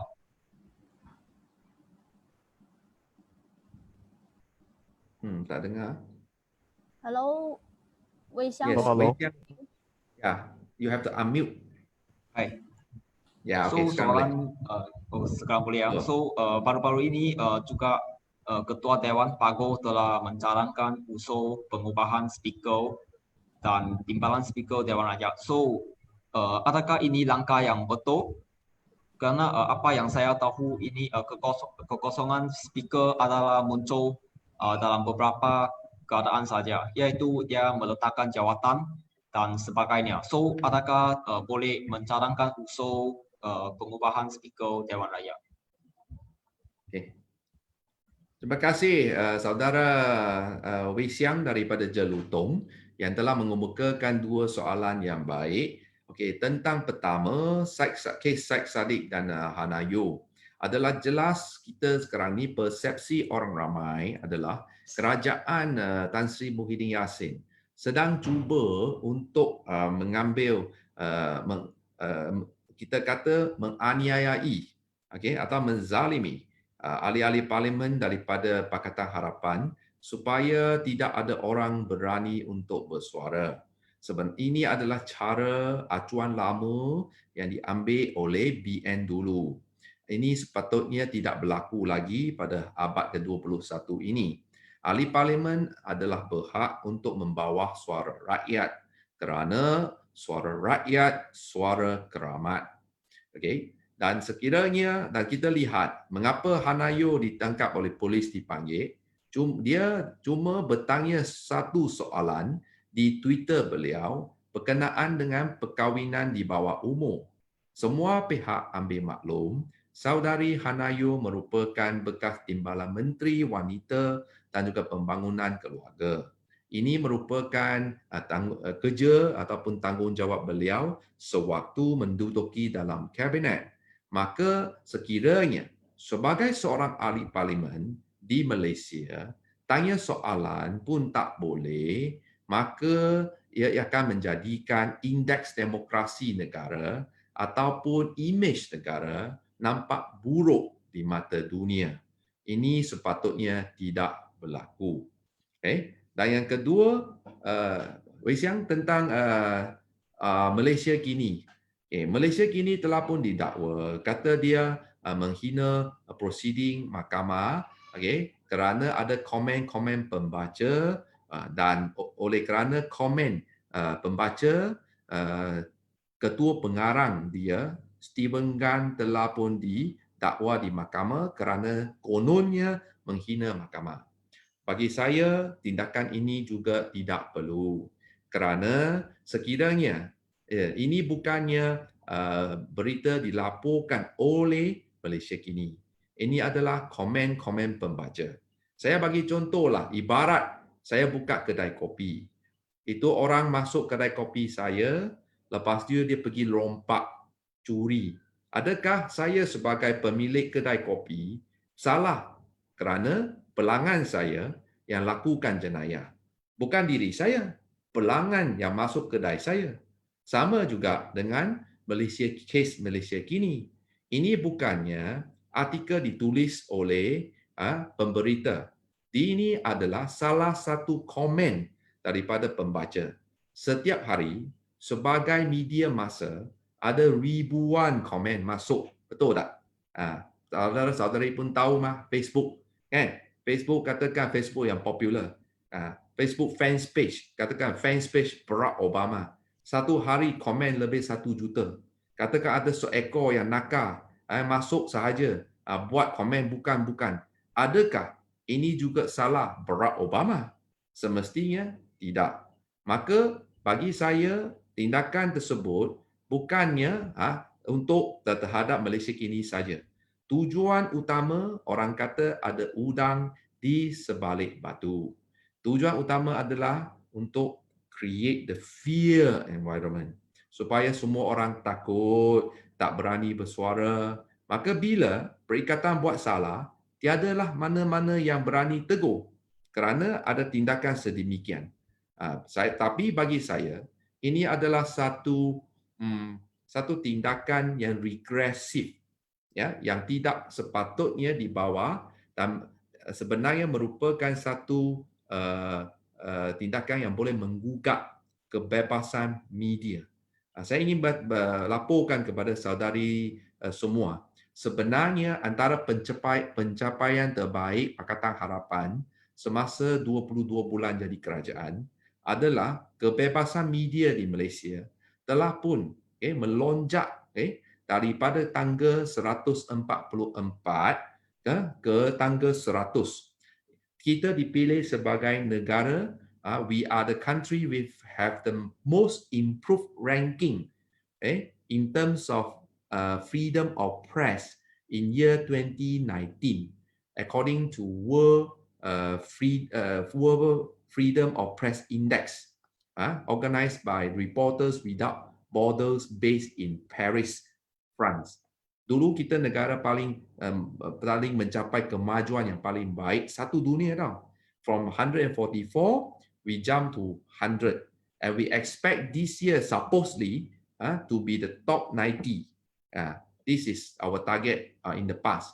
Tapi dengan tindakan sedemikian, saya rasa pada akhir tahun ini, indeks kebebasan media Malaysia akan jatuh lagi. Maka dari segi mungkin saudara-saudari mungkin akan tanya, adakah ini indeks kebebasan media ni penting? Ya, ia penting sebagai satu media, sebagai satu tongkat sistem demokrasi. We must understand, apart from legislative, apart from judiciary and executive, there's always the fourth branch of democracy, which is freedom of press. They play a very important role in providing check and balances against power of the day. Okay, Malaysia kini is known dare to speak the truth against the power of the day. When we were in the government, Malaysia kini also criticized us. So when Perikatan become the backdoor of government, Malaysia kini adopted the same approach because they report and it's their duty to provide check and balances against power of the day. So dengan ini dia memberikan satu presiden yang bahaya. Tadi saya dah bagi satu contoh, dia tak logik, tak masuk akal. Sekiranya kita nak ambil tindakan terhadap Malaysia kini, tapi bukanlah berdasarkan kepada komen pembaca dia. Mana sebagai chief editor, itu Steven kan tiap-tiap hari tak payah tidur lah, 24 jam duduk depan komputer tengok komen pembaca. Satu hari jika ada 1 juta pembaca, saya rasa Steven kan mesti sakit jantung lah. 3 bulan dia masuk hospital IJN sudah. Okay, sila. Due to time constraints, so we only have 3 more questions because the time is also late now. So next we have Edina from Beaufort. Okay, ladies power. Hello, Ivy. Ya, sila. Okay, I have 2 questions actually. So the first one is related with, actually in the beginning of the session, you had shared with us the separation of powers, right? The branches and all that. So we know currently in Malaysia, the executive branch and the legislative branch are like overlapping. The same people are in those branches. So there are possibility for like concentration of power, and then eventually will lead to abuse of power. So what do you think in any way could we take for us to avoid such things to happen? Perhaps like the system being reconstructed again, perhaps some laws being enacted. So that's for my first question. And my second question is actually related to the previous question by Jelutong as well. So we all know the root of the reasons why like Hanayo was called, Syed Saddiq also was called, was because of the Sedition Act. So I would like to ask your opinion as not only a lawyer but also a statesman. Do you think that the Sedition Act should be abolished right away? Because basically, it is basically the one that restricts our freedom of speech right now. So that's it. Thank you. Okay. Thank you, Edina, for the two very, very good questions. First, you asked that how to have to ensure Parliament is actually free from the interference from the executive. Yes, we have in fact embarked on a major reform to introduce Parliament Services Act 2020. It is in fact, we have reached the final stage. If not because of the power grab by backdoor government, we have already tabled the new law in March the 9th this year to make sure Parliament is free from the executive. Okay. At present, Parliament is actually subservient to Prime Minister Department. Parliament diletak di bawah Jabatan Perdana Menteri. Ada seorang menteri menjaga hak ehwal Parlimen. Ini sebenarnya adalah satu bahan ketawa satu dunia. Kerana semua orang tahu menteri adalah eksekutif. Parlimen adalah perundangan. Mana boleh pula eksekutif jadi bos kepada perundangan? It is against separation of power. Oleh kerana itu, demi mengikuti, mencontohi House of Commons UK, Tan Sri Speaker Muhammad Arif dan saya telah pun bertunggus lumus untuk mengubah draft undang-undang baru, iaitu memperkenalkan semula Akta Perkhidmatan Parlimen 2000. Dan bagaimanapun sekarang ini tergendala sedikit. Sekiranya Pakatan Harapan kembali ke Putrajaya, kita akan membawa undang-undang ini supaya autonomi Parlimen dijaga, martabat Parlimen dibela. This is one of our ideals. Okay. Dan yang kedua, Edina tadi tanya tentang Sedition Act. Sedition Act was passed in 1948. It's a draconian law. Okay. Why we say it must be abolished? Because Sedition Act have a very biased section. Okay, a biased provision in the act. I give you the example, for instance. Okay, kamu keluarkan satu kenyataan. Kenyataan tersebut yang dibuat oleh Edina benar dan tepat. Okay, benar dan tepat. Okay, tetapi apabila didakwa di mahkamah, okay, kebenaran tersebut tidak diambil kira. Even though you are right, even though you did nothing wrong, okay, but there's a legal presumption that you have infringed or breached the Sedition Act. So, do you think it is fair? Definitely not fair, because what you say is correct. What you say is actually fact. Okay, that's why in the past many politicians has been victimized by Sedition Act 1948. Of course, I also understand another school of thoughts that they say it's important to keep this old law so that we keep the racial harmony. Yes, there's a reason why PH is already in a pipeline. We need to introduce racial harmony or racial relation act, Akta Hubungan Kaum, supaya tidak ada mana-mana pihak sengaja untuk menimbulkan hasad dengki ataupun untuk mengapi-apikan sentimen perkauman kerana ia merugikan semua pihak, dia tidak menguntungkan siapa-siapa saja. Oleh kerana itu, Akta Hasutan tahun 1948 dia telah pun is obsolete, draconian. Tempat paling sesuai untuk akta tersebut adalah di Museum Negara. Patut undang akta ini letak dalam museum dan kita luluskan undang-undang baru untuk menjaga keharmonian kaum dalam negara kita ini. Hopefully that I answer your two questions. But I feel, in fact, tonight is a privilege for me to have this meeting with all the young digital parliamentarians. And it is my prayer that one day you all will be elected and sit in the August House. Okay, one of the greatest honor for myself is to be elected to Parliament. I always felt very proud to represent my constituents because this is a great honor. You speak, you are their voices. So when you come to digital parliament, the actual digital parliament sitting, okay, understand your constituency and represent them, bring out their voices, speak up for the speechless. That is very important. You are already on the right track.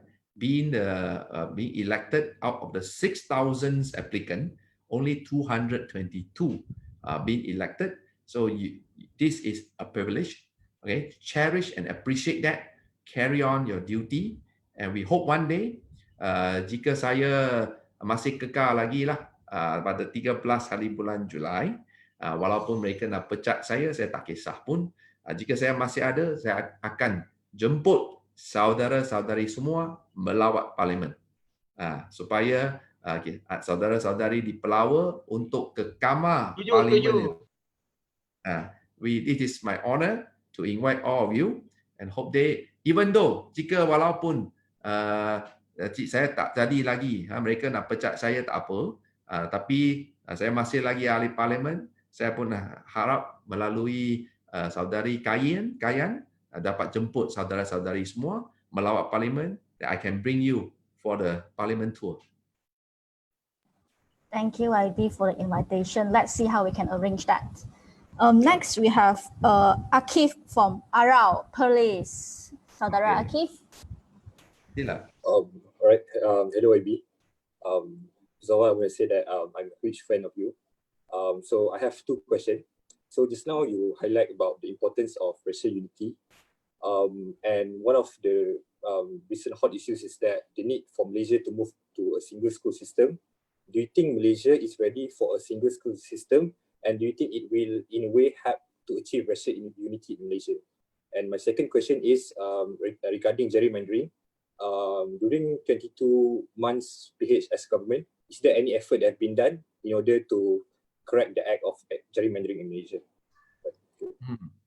Okay, good question. First, your question on single stream of school to promote a national unity. Okay, let me clarify. Many people have a misconception, especially they thought that when you have vernacular schools, you have Chinese school, Tamil school, therefore Malaysian cannot be united. This is actually a false impression, a myth, which is not correct. Okay, let me tell you that, okay, for example, Chinese school has been in Malaysia more than 200 years. Our nation has only gained independence 63 years since 1957. But the first Chinese school was actually established in Penang in year 1815.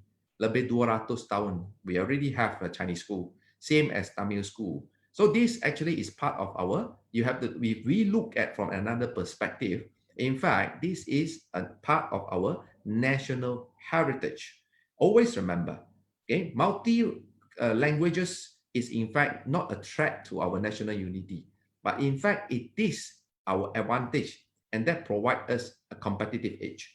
When I visited London 2 years ago with Tan Sri, so many Mak Saleh was so impressed and by us because they actually jealous. How could you Malaysians speak so many languages? Saya boleh cakap bahasa Cina, bahasa Melayu, bahasa India, bahasa English, ada lagi Cantonese, Hokkien. Okay, because we are multiculturalism, and this is our competitive edge. Saya selalu kata, jika kita dapat berbahasa Melayu, kita dapat berniaga dengan seluruh Nusantara. Jika dapat berbahasa India, kita dapat menakluki benua India. Jika dapat bertutur dalam bahasa Cina, kita dapat buat bisnes dengan seluruh mainland China, Hong Kong dan Taiwan. Dan jika dapat bahasa Inggeris, we can do business with the world. So we have to look from that perspective. This is number one. Number two, vernacular school ni dia bukan syllabus masing-masing. Sebenarnya whether it's Chinese school, Indian school, semua ikut Sukatan Pelajaran Kementerian Pelajaran. The only difference is language medium. Okay, only difference is language medium only. But in fact, all follow the same syllabus. Apa yang diajar di sekolah kebangsaan dan sekolah Cina adalah sama. Yang bezanya cuma dalam apabila sekolah rendah, dia punya medium pelajaran tu. Yang ketiga, sebenarnya kepelbagaian sekolah ni bukan batu penghalang kepada perpaduan. Batu penghalang kepada perpaduan, let me be frank, adalah politik perkauman. Jika tak ada politik perkauman, sudah lamalah rakyat Malaysia ini bersatu. Okay? Kerana dulu PN selalu pakai cara taktik Mak Saleh iaitu dari orang British, divide and rule. Okay? Mereka dulu letakkan Melayu, kawan-kawan Melayu di kampung, dia kemudian tu orang India di estate, lepas tu Chinese di bandar, divide and then rule. Dia penjajah ni dia tak mahu kita bersatu. Tapi sekarang ini abad 21, mengikut statistik terkini Jabatan Perdana Menteri, lebih kurang 70% pelbagai kaum Melayu, Cina, India semua duduk dekat bandar. So oleh kerana itu yang penting kita tak ada siapa-siapa pun main politik perkauman. Tanpa politik perkauman, saya rasa walaupun dia ada kewujudan pelbagai sekolah, yang penting ini apabila kerajaan anggap sebagai kerajaan, I always tell the government leaders, anggap anak Melayu anak kita. Anggap anak Cina anak kita. Anak India anak kita. Jika sebagai pemimpin kerajaan dan negara, mereka mempunyai persepsi konsep berwawasan sedemikian, maka perpaduan nasional akan datang secara semula jadi. It will come naturally. That is what will happen. For example, saya bagi contoh. If you go to America, jangan cakap sekarang Donald Trump, dulu Barack Obama time. America, why they are so strong? Saya nak tanya satu soalan. Mengapa Amerika ini negara yang paling kuat di dunia ini? It is a immigrant countries. Siapa dia sebenarnya bumi putera di Amerika? Red Indian. Betul tak? Red Indian. Tapi sebab itu, lepas itu American open the door. Right? Then the whole immigrants from all over the world come. Right? That make American great. Dan mana-mana kita pergi, dia tak cakap dia, saya dari mana-mana. Dia just say that, I am American. Bagi contoh, kita semua ni, we are Malaysian. Nico Dewitt tu, dia apabila dia main squash tu, dia nak wakili siapa? Dia mewakili Malaysia. Okay? Azizo Awang dia naik tu bicycle, dia wakili siapa? Dia wakili Malaysia. Lee Chong Wei dia wakili siapa? Malaysia juga. So oleh kerana mengapa kita tanya? Lee Chong Wei ni mengapa kita tak anggap dia orang Cina? Nico Dewitt kita tak anggap dia orang India. Azizo Awang tak anggap dia orang Melayu. Kita anggap dia wakil Malaysia, bangsa Malaysia, anak Malaysia. Inilah konsep yang patut dipelopoli oleh anak muda pada hari ini dan masa depan. Sekiranya kita semua anggap diri kita sebagai anak Malaysia, saya rasa negara ini mempunyai masa depan yang cerah. Masa depan yang cukup cerah sekali. United we stand. And always remember, unity in diversity is our strength. Saya rasa Idina boleh jadi saksi, khususnya di negeri Sabah. Keharmonian kaum, keharmonian kepelbagaian budaya di Sabah adalah teladan yang baik, yang wajib dicontohi dan dipelajari oleh kita semua di Semenanjung Malaysia. Kita ada contoh yang baik di Sabah dan Sarawak. Mengapa kita nak dipecahkan? Why should we be divided? We are one family. Kita semua adalah satu keluarga. Keluarga bangsa Malaysia. Inilah konsep yang kita wajar dokong bersama. Muafakat disanjung, reformasi didokong. Thank you, YD, for the very inspiring answer. Then next and last, we have Selangau from the floor. Hi, hello, YB. Hello, boleh dengar? Boleh? Boleh. Hello? Okay. So, Larry Asap dari wakil Selangau. tapi sekarang dikapit lah YB ya. Jadi soalan saya yang it is not soalan, cuma nak minta pandangan. Yang pertama, kenyataannya berbunyi begini. YB Sabah dan Sarawak memainkan peranan penting di dalam arena politik peringkat nasional pada waktu sekarang ini. So, apa komen YB? Yang kedua YB, sekarang ini saya melihat Malaysia sedang menuju kepada sistem multi-parti di mana kita lihat tidak ada satu parti yang menjadi dominan seperti UMNO sebelum ini. Kita lihat bagaimana warisan sebagai contohnya sudah boleh main peranan sebagai third force, GPS boleh main peranan sebagai fourth force. Jadi saya melihat trend ini di PRU ke-15 nanti kita akan ada perkara seperti apa yang kita alami sekarang ini, ada perpecahan, penggabungan dan sebagainya.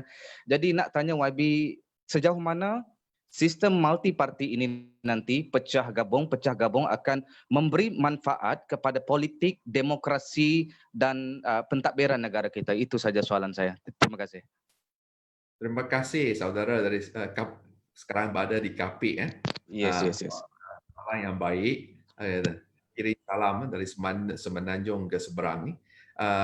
Pertama, peranan ahli parlimen di Sabah dan Sarawak. Ya, Sabah Sarawak merupakan bahagian yang cukup, komponen yang cukup penting dalam wawasan pembinaan negara kita. In fact, Sabah dan Sarawak is equal partners to Semenanjung. Mengikut Intipati Perjanjian Malaysia, Sabah Sarawak adalah rakan kongsi yang wajar diberikan penghormatan dan juga layanan yang adil dan saksama. Ini pertama. Tentang kedua, tentang perpecahan bergabungan. Sebenarnya yang berlaku adalah dua gabungan. In fact, we are moving from a dominant party. Dulu ni hanya satu saja. Okay, semua nak UMNO, BN, yang lain semua tak ada. Sekarang ini kita ada dua coalition. In fact, this is quite a healthy trend that Malaysia is moving forward to a two-party system. Satu katakan perikatan, satu adalah pakatan. Maka rakyat boleh pilih. Perikatan tak boleh pakai, kita rakyat ada alternatif. Jika Pakatan Harapan tak baik, kita ada alternatif. Dulu tak ada alternatif. Selain dari UMNO BN, mesti UMNO BN. Tapi sekarang, landscape politik negara sudah ubah. We are moving towards two-party system. And this is a very important milestone for our nation building. If you look at the US, they have Republican or Democrats. Okay, if Donald Trump tak boleh pakai, mereka pilih Joe Biden. Okay, pada November tahun ini untuk menggantikan Donald Trump di Republican.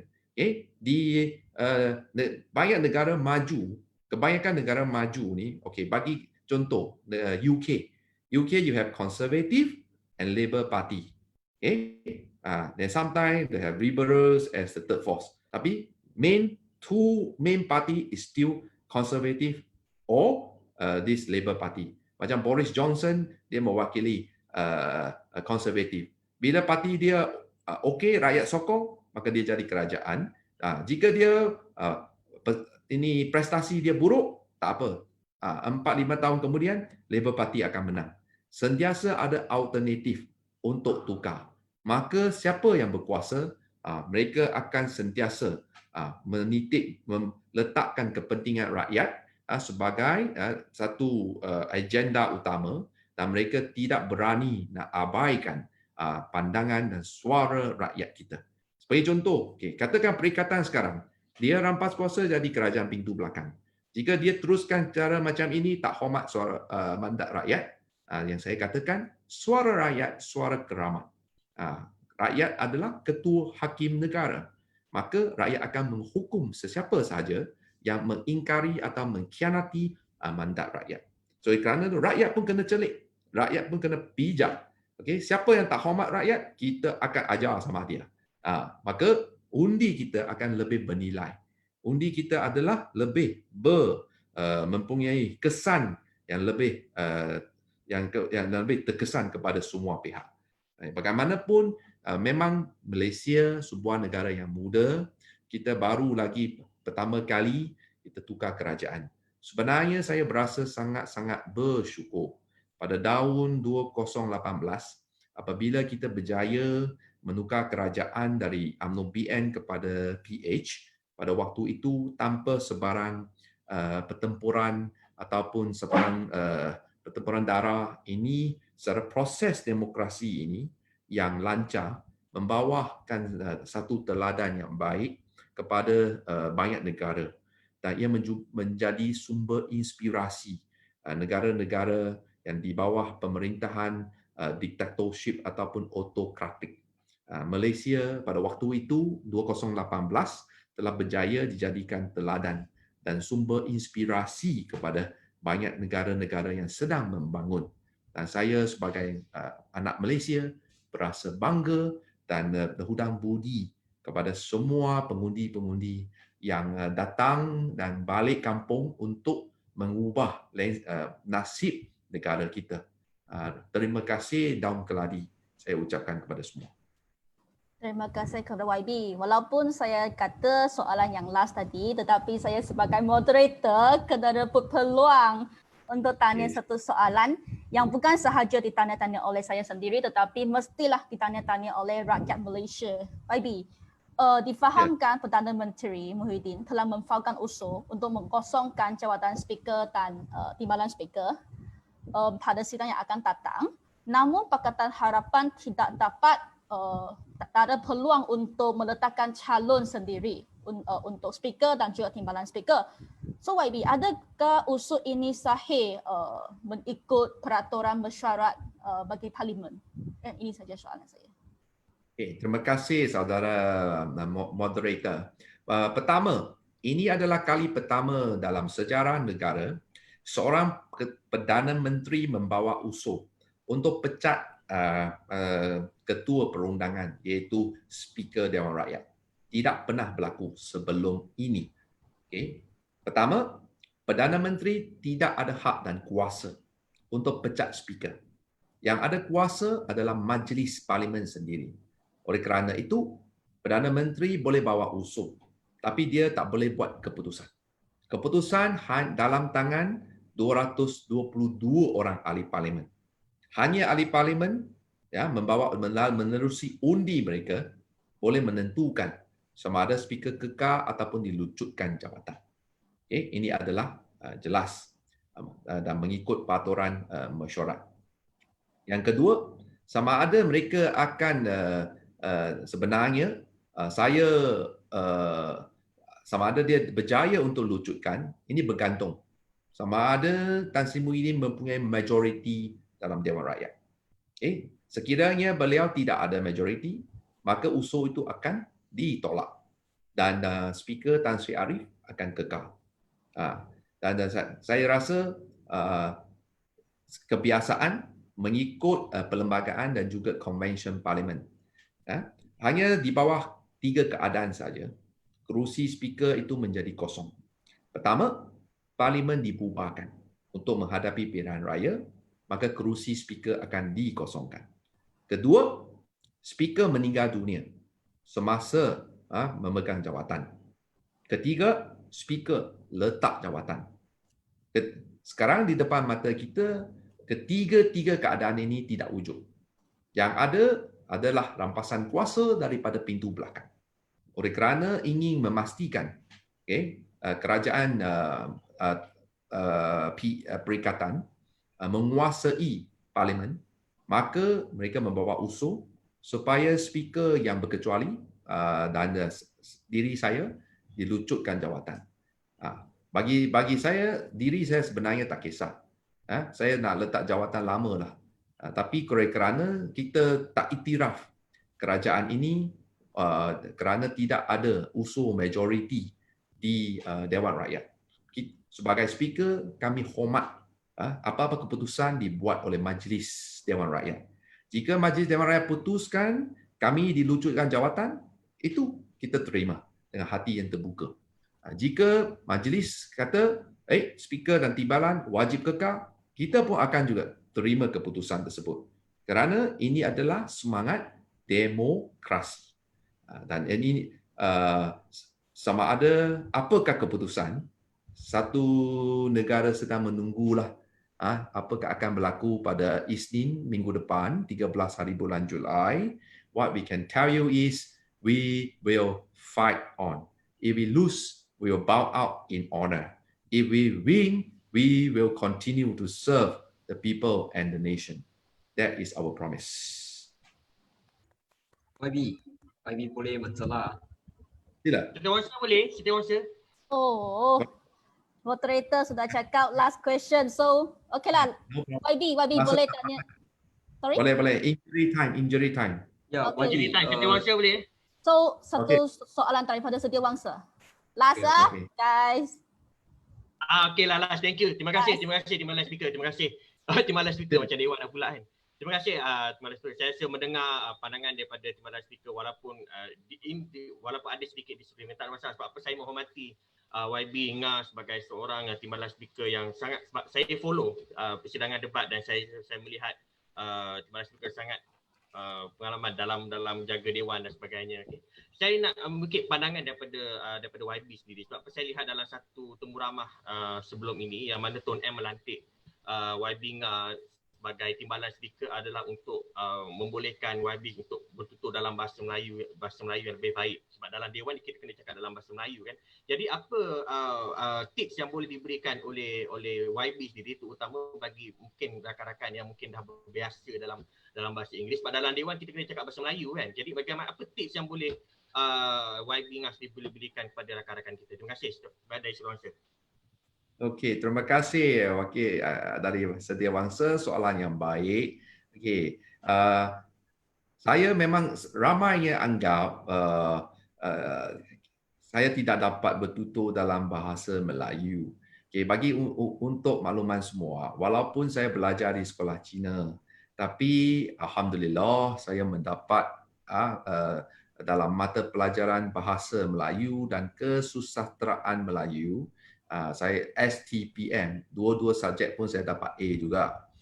Oleh kerana itu, saya nak tegaskan, walaupun pelajar dari sekolah Cina, dia tidak menjadi batu penghalang kepada anda untuk menguasai dan memahami dan menggunakan bahasa Melayu.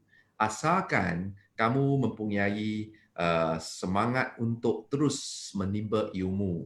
Bah kata pepatah Melayu, hendak 1000 daya, tak hendak 1000 dalih. Oleh kerana itu, jika anda ni nak belajar sesuatu bahasa, sekiranya anda committed, saya rasa anda juga akan berjaya. Dan sebagai anak Malaysia pada abad 21, saya menggalakkan anak-anak Malaysia menguasai bukan sahaja satu bahasa, sebenarnya pelbagai bahasa. Ia akan membantu anda berjaya dalam kerjaya anda di mana jua dan buat apa saja. Bayangkan anda dapat menguasai, if you can speak English, bahasa Melayu, bahasa Tamil, bahasa Jepun, pergi ke mana-mana saja, orang akan anggap anda sebagai orang yang berbakat dan dia akan membantu anda dalam kerjaya anda. Oleh kerana itu, janganlah kita masih lagi ambil sikap waktu dulu-dulu katak di bawah tempurung. Dunia sudah berubah. Ini adalah era globalisasi. Mana-mana kita pergi saja, orang akan cuba menghayati. Dan saya sebenarnya berkongsi pendapat, saya suka bahasa Melayu kerana saya cinta budaya Melayu. Budaya Melayu yang sebenar, saya bagi contoh, jimat, cermat, lemah, lembut, hormat, menghormati.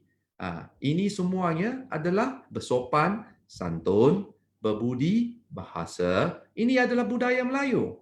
Dan saya cintakan budaya Melayu macam ini. Bukannya dalam Facebook kita lihat hari-hari maki, hamun, fitnah, berdusta. Itu bukan budaya Melayu.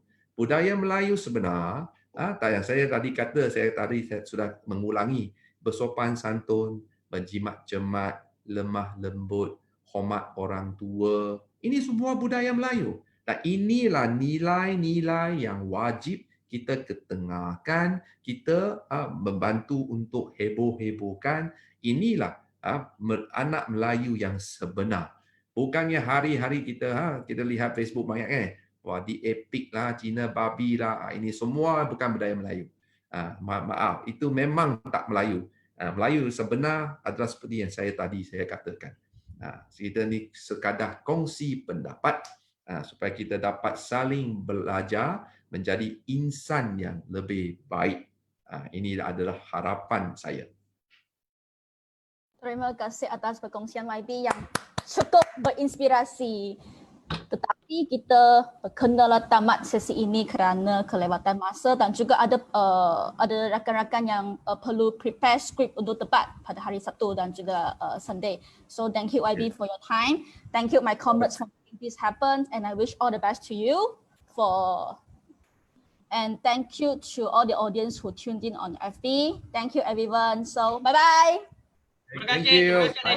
Terima kasih. Terima kasih YB.